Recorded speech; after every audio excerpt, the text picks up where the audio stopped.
or a silent assassin of dreams. The man who rises daily and says, I will win, I will persist, I will not be denied, begins to shape his reality through the sheer momentum of mental faith. The man who wakes up and says, nothing ever works for me, I'm tired, I can't do this, that man dies before he even leaves his bed. Whatever the mind can conceive and believe, it can achieve. But belief must be forged daily through repetition. It is not enough to hope once. You must condition the mind like a muscle daily, intentionally, ruthlessly. Take 5 minutes each morning to speak life into your purpose, not passively, not softly, with fire, with strength, with clarity. Say, I am powerful beyond measure. My purpose burns stronger than my fear. I attract exactly what I need because I expect nothing less. You may not feel it at first. That's normal. The subconscious is not changed by feelings. It is changed by repetition with emotion. Say it again, and again, and again, until the voice of victory becomes louder than the voice of doubt. Now let's go deeper. An unbreakable attitude is also impossible without self-discipline. You cannot master your emotions if you cannot master your habits. You cannot hold a positive vibration if you are held captive by negative rituals. Discipline is the bridge between thought and reality. Without it, your good intentions are dreams, and your destiny is delayed. The men I studied, Carnegie, Hill, Edison, Schwab, they did not rise on talent alone. They rose because they governed themselves. They understood that the man who cannot control his thinking, his time, his appetites, is a slave in a world designed for kings. So I ask you, what do you tolerate that weakens your spirit? What distractions do you invite that delay your progress? What comforts do you cling to that rob your future? An unbreakable mental attitude is not born in comfort. It is born in discipline under pressure. It is forged when you say, I will read instead of scroll. I will rise instead of sleep.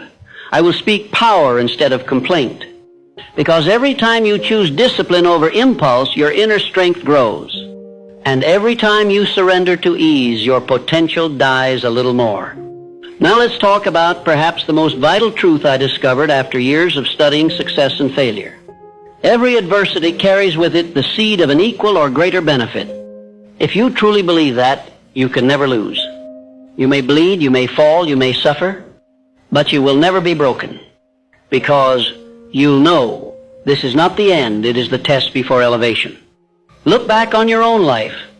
The greatest lessons didn't come in comfort, they came in collapse.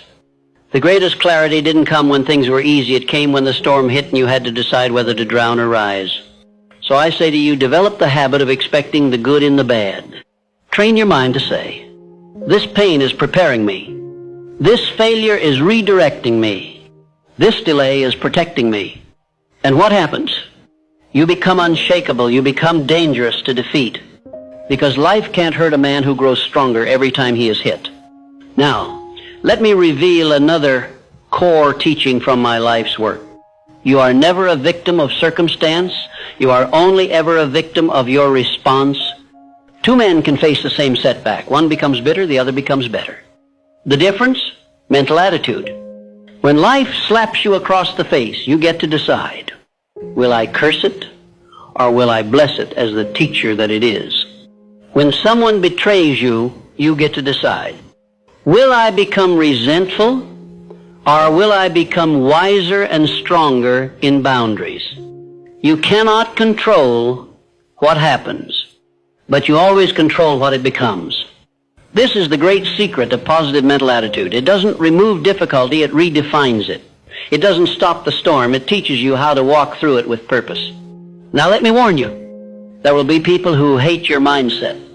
They will mock your optimism. They will call you delusional, unrealistic, or naive. Ignore them. Most people are addicted to mediocrity.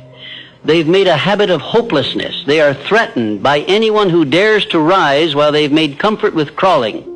You must cut off mental infection at the source. Surround yourself only with those who speak life. Avoid those who feed your fear. Tell me who your enemies are, and I will tell you who you are becoming. But also, Tell me who your friends are, and I will tell you the limits of your future. Environment is stronger than will.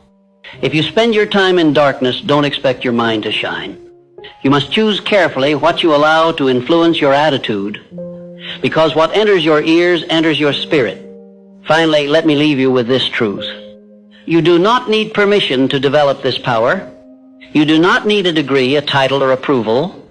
You need only one thing, a decision. A decision to own your thoughts. A decision to lead your mind instead of being led. A decision to become the kind of person that nothing can break, because your attitude refuses to surrender. If you make that decision today, if you say, from this moment forward, I no longer rent my attitude to circumstance, I own it, I lead it, I protect it, then you are already halfway to greatness. Because the world bends to the will of those who stand tall in spirit even when the body is weary. Stand tall, my friend. Now, let us now finish this. You've made it this far. That tells me something about you. It tells me you're no longer content to merely survive. You want to master life, and mastery begins in the mind. The final layer of building an unbreakable positive mental attitude is this. You must have a chief definite aim. Without purpose, the mind drifts. Without a burning goal, the mind wanders like a leaf in the wind, pushed and pulled by fear, doubt, distraction, and weakness. You must anchor your mind to something greater than comfort.